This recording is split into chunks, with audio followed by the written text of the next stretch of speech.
दोस्तों, आज की इस वीडियो में हम आपको बताएंगे कि किस कारण मनुष्य के जीवन में दरिद्रता आती है। वह ऐसा कौन सा पाप है जिसे करने के बाद देवी लक्ष्मी मनुष्य के घर को त्याग के चली जाती है, और वह कौन सा पुण्य है जिसे करने से देवी लक्ष्मी देव उस घर में वास करती है। तो चलिए मित्रों, जानते हैं इस कथा के माध्यम से। एक समय की बात है, एक दिन गरुड़ देव भगवान श्री कृष्ण के पास जाते हैं और बोलते हैं, मेरा आपको सादर प्रणाम। भगवान श्री कृष्ण कहते हैं, हे गरुड़, आज किस प्रयोजन से गोलोक आना हुआ। तब गरुड़ बोलते हैं, हे प्रभु, मैं आपसे आज 3 प्रश्नों के उत्तर जानने के लिए आया हूं। यदि आप मेरे प्रश्नों का उत्तर दे दें तो मेरे मन की व्याकुलता शांत हो जाएगी। तब भगवान श्री कृष्ण बोलते हैं, हे गरुड़, आप निसंकोच होकर पूछिए। आप जो भी प्रश्न पूछना चाहते हैं मैं आपके प्रश्नों का उत्तर अवश्य दूंगा। तब गरुड़ देव बोलते हैं, हे प्रभु, आप मुझे बताएं, किस कारण मनुष्य के जीवन में दरिद्रता आती है। कौन सा पाप है जिसे करने से देवी लक्ष्मी मनुष्य के घर को त्याग कर चली जाती है। वह कौन सा पुण्य है जिसे करने से देवी लक्ष्मी घर में निवास करती है। तब भगवान श्री कृष्ण बोलते हैं, हे गरुड़, आज आपने समस्त मानव जाति के कल्याण के उद्देश्य से अत्यंत महत्वपूर्ण बात पूछी है। मैं आपको आपके प्रश्नों का उत्तर एक कथा के माध्यम से दूंगा। मेरे द्वारा सुनाई गई इस कथा को आप ध्यानपूर्वक अवश्य सुनिए। तब गरुड़ देव कहते हैं, हे प्रभु, कृपया आप मुझे वह कथा सुनाइए। आपके मुख से इस कथा को सुनना मेरा सौभाग्य है। मैं इस कथा को पूरा सुनूंगा और इसका प्रचार प्रसार तीनों लोकों में करूंगा।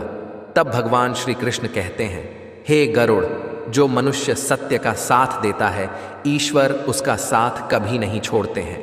आज मैं आपको महाराज हर्षवर्धन की कथा सुनाता हूं, जिन्होंने देवी लक्ष्मी का त्याग करके दरिद्रता को ग्रहण कर लिया था। त्रेता युग की बात है। भारतवर्ष में सत्यवादी धर्मात्मा राजा हर्षवर्धन राज्य करते थे। उनका राज्य कुंतल प्रदेश पर था। उनके राज्य की प्रजा उनसे अत्यंत संतुष्ट रहा करती थी। महाराज हर्षवर्धन बड़े दानशूर और वचन का पालन करने वाले थे। वह सदैव अपनी प्रजा के हित का ही विचार करते थे।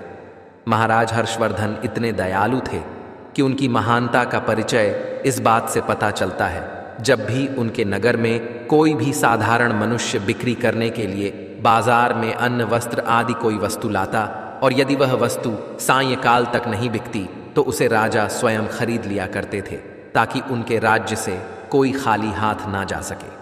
अपनी प्रजा के हित के लिए राजा ने यह सत्य की प्रतिज्ञा की थी। सायंकाल होते ही राजा के सेवक शहर में भ्रमण करते, और जब वे किसी को कोई वस्तु या द्रव्य लेकर बैठा हुआ देखते जिसे किसी ने खरीदा ना हो, तो महाराज के सेवक उस व्यक्ति से उन वस्तुओं की कीमत पूछते और उसकी इच्छा और ज़रूरत के अनुसार उस वस्तु की जो भी कीमत होती वह कीमत देकर उसकी वस्तुओं को खरीद लेते थे। इस प्रकार से महाराज के ऐसे दयालु स्वभाव को देखकर अनेक लोग प्रसन्न होकर उनकी महानता की चर्चा करने लगे। महाराज हर्षवर्धन की कीर्ति तीनों लोकों में होने लगी। देवता भी उनकी प्रशंसा करने लगे।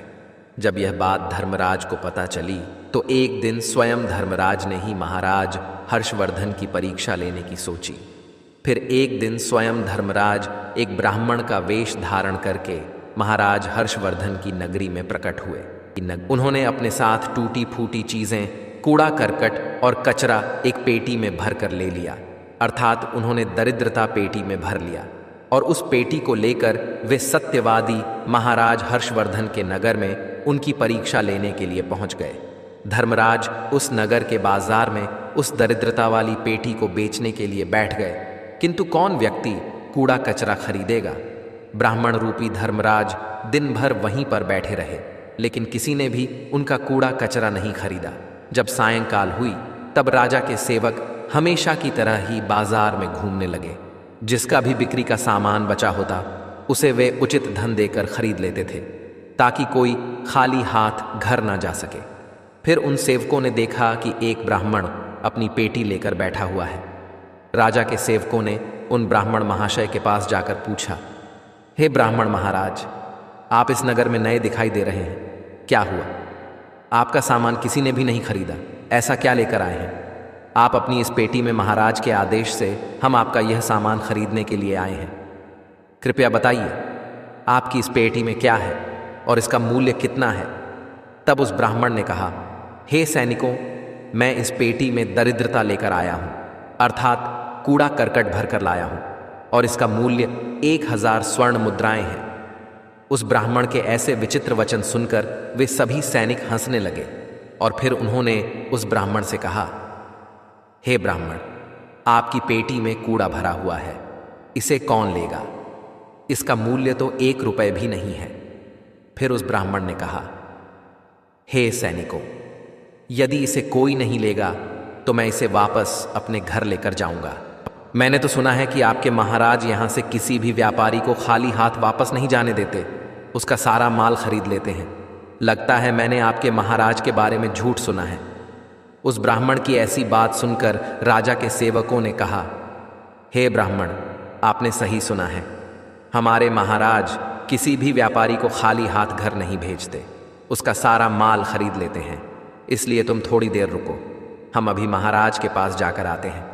फिर उनमें से एक सेवक महाराज हर्षवर्धन के पास जाता है और उनसे कहता है, हे महाराज, आज हमारे नगर के बाजार में एक ब्राह्मण आया है। वह बड़ा ही विचित्र है। वह अपनी पेटी में कूड़ा कचरा भर कर लाया है और उसका मूल्य वह 1000 स्वर्ण मुद्राएं बता रहा है। तब महाराज ने कहा, हे सैनिकों, तुम जाकर उसके सामान का मूल्य जो कम से कम हो सके उतना उसे देकर उसका सामान खरीद कर लाओ। उसे उसकी वस्तुएं लेकर वापस मत जाने दो, अन्यथा मेरा वचन झूठा हो जाएगा। फिर राजा के सेवक उस ब्राह्मण के पास जाते हैं और कहते हैं, हे ब्राह्मण, हम तुम्हारे इस पेटी का मूल्य 200 स्वर्ण मुद्राएं देते हैं। तुम इतनी मुद्राएं लो और प्रसन्नता से अपने घर चले जाओ। किंतु उस ब्राह्मण ने कहा, हे सैनिकों, मैं 1000 स्वर्ण मुद्राओं से 1 रुपए कम नहीं लूंगा। यदि तुम मेरा सामान खरीदना चाहते हो तो खरीदो, नहीं तो मैं अपना सामान लेकर वापस चला जाता हूं। तब उन राजा के सेवकों ने कहा, हे ब्राह्मण, ठीक है, अब हम तुम्हें इस पेटी के बदले 500 मुद्राएं देते हैं। इतना मूल्य तुम्हारे लिए सही रहेगा। लेकिन फिर भी वह ब्राह्मण नहीं माना और 1000 स्वर्ण मुद्राओं पर ही अड़ा रहा और कहने लगा, मेरा सामान लेना है तो लो, नहीं तो मैं चला। तब फिर से वह सैनिक लौटकर राजा के पास जाता है और उनसे कहता है, हे महाराज, उस ब्राह्मण को हमने 500 मुद्राएं देने की कोशिश की, किंतु वह फिर भी नहीं मान रहा है। उसकी पेटी कचरा और दरिद्रता से भरा पड़ा है, लेकिन फिर भी वह 1000 मुद्राएं ही मांग रहा है। हे महाराज, आपको उसका कचरा 1000 मुद्राओं में नहीं खरीदना चाहिए। महाराज हर्षवर्धन कहते हैं, हे सैनिकों, यह मेरे सत्य की प्रतिज्ञा है। मैं किसी भी व्यक्ति को अपने राज्य से खाली हाथ जाने नहीं दे सकता। हम सत्य का त्याग कभी नहीं करेंगे। इसलिए तुम लोग जाओ और वह ब्राह्मण जो कीमत कह रहा है उसमें उसकी वस्तुओं को खरीद कर ले आओ, इसमें संकोच मत करो। फिर वह ब्राह्मण के पास लौटकर आ गए। उन्होंने उस ब्राह्मण को 1000 स्वर्ण मुद्राएं दी और दरिद्रता से भरी हुई पेटी ले ली। वह ब्राह्मण मुद्राएं लेकर चला गया और फिर सिपाही उस दरिद्रता से भरी पेटी को लेकर राजमहल में लौट आए। फिर महाराज ने उस पेटी को राजमहल के अंदर रखवा दिया। रात्रि में जब सोने का समय हुआ तब महाराज के राजमहल के द्वार से एक अत्यंत सुंदर स्त्री निकली। उस स्त्री के 4 हाथ थे, हाथों में कमल पुष्प थे। उस सुंदर स्त्री ने नाना प्रकार के आभूषण धारण किए हुए थे। महाराज महल के बाहर बैठे हुए थे। जब महाराज ने उस अत्यंत सुंदर स्त्री को देखा तो महाराज आश्चर्य में पड़ गए और उन्होंने उस स्त्री से पूछा, हे देवी, आप कौन हैं? इस रात्रि के समय में आप यहाँ पर क्या कर रही हैं? आप कहाँ से आ रही हैं और कहाँ पर जा रही हैं? महाराज की ऐसी बात सुनकर वह स्त्री बोली, हे राजन, मैं तुम्हारे राज्य की लक्ष्मी हूँ। आप सत्यवादी धर्मात्मा हैं, इसी कारण से मैं आपके राजमहल में निवास करती हूँ। किंतु आज आपके राजमहल में दरिद्रता आ गई है और जहाँ पर दरिद्रता रहती है उस स्थान पर लक्ष्मी निवास नहीं करती है। आज आपके महल में पेटी भर के दरिद्रता आई है, इसीलिए अब मैं यहाँ से जा रही हूँ। तब महाराज हर्षवर्धन ने हाथ जोड़कर प्रणाम करके देवी लक्ष्मी से कहा, हे महालक्ष्मी, आपकी जैसी इच्छा। मैं अपने वचन और प्रतिज्ञा से बंधा हुआ हूँ। मैं अपना वचन नहीं तोड़ सकता। इस कारण से मैं उस दरिद्रता से भरी पेटी को लेने से मना नहीं कर सकता था। कृपया आप मुझे क्षमा कीजिए। तब देवी लक्ष्मी महाराज के राजमहल का त्याग करके चली जाती है। थोड़ी देर बाद राजा ने एक बहुत ही सुंदर युवा पुरुष को राजमहल के दरवाजे से निकलते देखा तो महाराज ने उससे पूछा, हे देव, आप कौन हैं? यहाँ पर कैसे आए और आप कहाँ जा रहे हैं? उस सुंदर पुरुष ने कहा, हे राजन, मेरा नाम दान है। आप सत्यवादी धर्मात्मा हैं, सदैव धर्म का पालन करते हैं। इसी कारण से मैं आपके राजमहल में निवास करता था, किंतु अब देवी लक्ष्मी आपके राजमहल को त्याग कर चली गई है। लक्ष्मी के बिना आप दान कहाँ से करेंगे? इसलिए मैं भी अब आपको छोड़कर जा रहा हूँ। तब महाराज हर्षवर्धन बोले, हे देव, ठीक है, जैसी आपकी इच्छा आप भी जा सकते हैं, किंतु मैं अपने वचन को तोड़ नहीं सकता। फिर वह दान भी महाराज को छोड़कर चला जाता है। उसके बाद अन्य एक सुंदर पुरुष राजमहल से निकलता हुआ दिखाई पड़ा।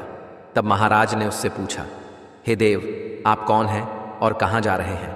तब उस पुरुष ने कहा, हे राजन, मैं यज्ञ हूँ। आप सत्यवादी धर्मात्मा हैं।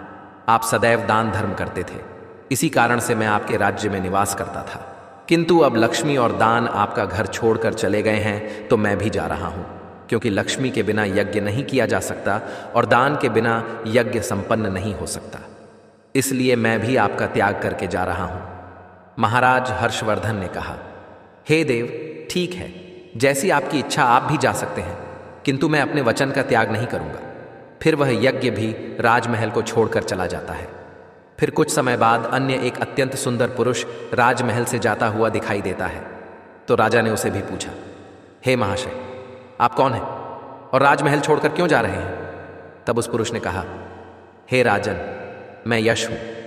आपके पुण्यों के कारण मैं आपके घर में निवास कर रहा था, किंतु अब आपके यहाँ से लक्ष्मी, दान, यज्ञ आदि सब चले गए हैं, तो उनके बिना आपको यश की प्राप्ति नहीं हो सकती। इसी कारण से मैं भी यहाँ से जा रहा हूँ। तब राजा ने उसे भी नमस्कार किया और आदरपूर्वक जाने दिया। फिर उसके बाद अन्य एक अत्यंत सुंदर स्त्री राजमहल से निकली, जिसने सुंदर वस्त्र परिधान किए हुए थे।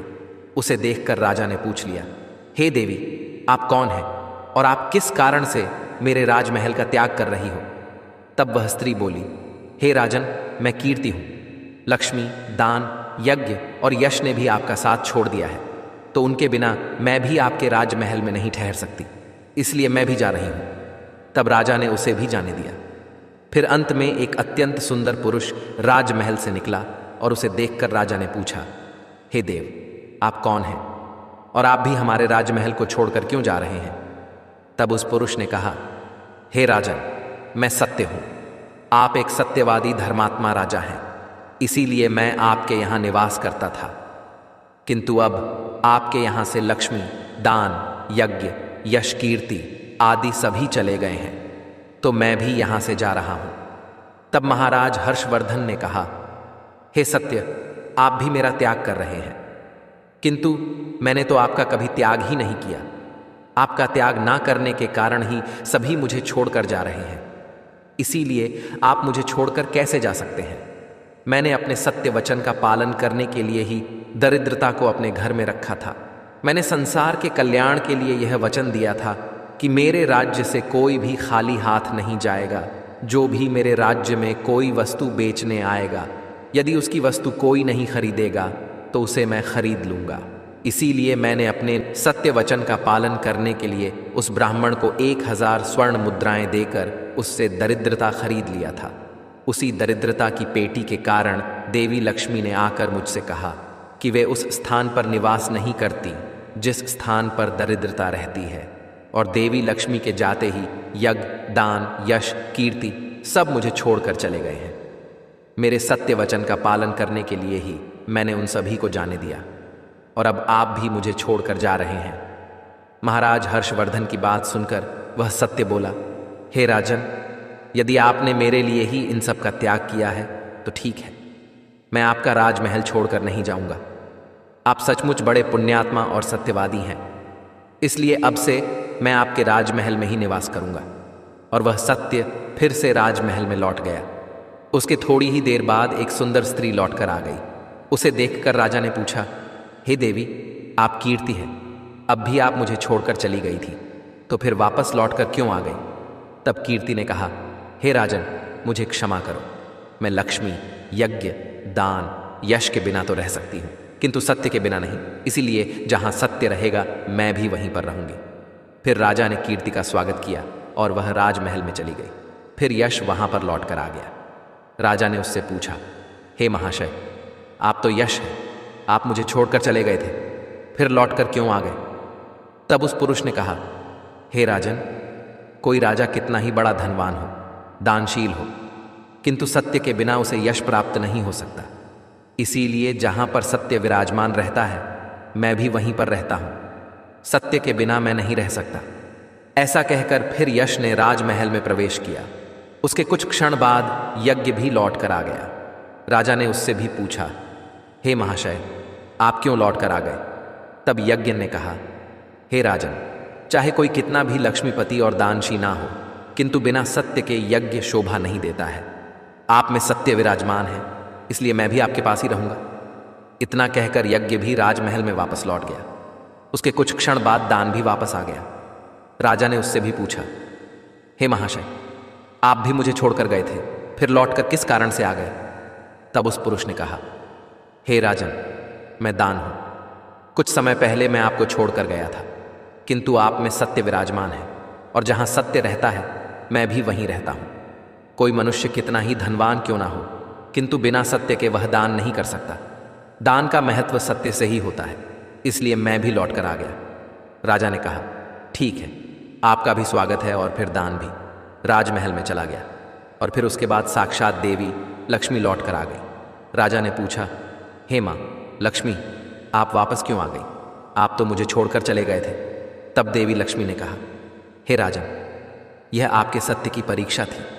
आपके यहाँ पर यश, दान, यज्ञ और सत्य सभी निवास करते हैं, और लक्ष्मी के बिना सभी विफल हो जाएंगे। इसलिए मैं आपके सत्य धर्म की रक्षा करने हेतु लौट कर आ गई हूँ। तब राजा ने कहा, हे माँ लक्ष्मी, मेरे यहाँ पर तो दरिद्रता से भरी हुई पेटी है। जहाँ दरिद्रता रहती है वहाँ पर आप कैसे निवास कर सकती हो? तब देवी लक्ष्मी ने कहा, हे राजन, मेरी कृपा से वह दरिद्रता से भरी पेट भी सुवर्ण और रत्नों से भर जाएगी। इतना कहकर माँ लक्ष्मी भी राजमहल में प्रवेश करती है। माँ लक्ष्मी के प्रवेश करते ही वह पेटी में भरा पड़ा कूड़ा, कचरा, रत्न और सुवर्ण के आभूषण में बदल गया। इसके कुछ समय के पश्चात स्वयं धर्मराज ब्राह्मण के रूप में राजमहल में आ गए। तब राजा ने उनसे पूछा, हे ब्राह्मण, आप कौन हैं? आपने तो मेरा त्याग नहीं किया था, फिर आप यहाँ पर कैसे आ गए? तब उस ब्राह्मण ने कहा, हे राजन, मैं साक्षात धर्म हूँ। मैं ही ब्राह्मण का रूप धारण करके आया था, और मैंने ही 1000 स्वर्ण मुद्राओं के बदले तुम्हें दारिद्रता दी थी, किंतु तुमने अपने सत्य के बल से मुझे जीत लिया है। इसलिए अब मैं तुम्हें वरदान देने के लिए आया हूं। बताओ, मैं तुम्हें कौन सा वर प्रदान करूं? इतना कहकर धर्मराज ने अपना मूल स्वरूप धारण किया। तब राजा हर्षवर्धन ने कहा, हे धर्मराज, आपके दर्शन करके मैं धन्य हुआ। कृपया आप अपनी कृपा सदैव मुझ पर बनाए रखें, मुझे और कुछ नहीं चाहिए। फिर धर्मराज ने राजा को आशीर्वाद दिया और उस स्थान से अंतर्ध्यान हो गए। भगवान श्री कृष्ण कहते हैं, हे गरुड़ देव, इस प्रकार से अपने सत्य धर्म के कारण ही महाराज ने सभी पर विजय प्राप्त की थी। इसलिए मनुष्य को कभी भी सत्य का अनादर नहीं करना चाहिए, हमेशा सत्य का पालन करना चाहिए। जो सत्य की राह पर चलता है उसके पास लक्ष्मी, दान, यज्ञ, यश, कीर्ति सदैव निवास करते हैं। तो दोस्तों, इस प्रकार से भगवान श्री कृष्ण ने गरुड़ देव जी को अत्यंत महत्वपूर्ण ज्ञान दिया है। मित्रों, उम्मीद करते हैं आपको हमारी आज की यह जानकारी अवश्य ही पसंद आई होगी। यदि वीडियो पसंद आई हो तो वीडियो को लाइक, चैनल को सब्सक्राइब और कमेंट बॉक्स में जय श्री कृष्ण जरूर लिखें। वीडियो को पूरा अंत तक देखने के लिए आप सभी का बहुत बहुत धन्यवाद।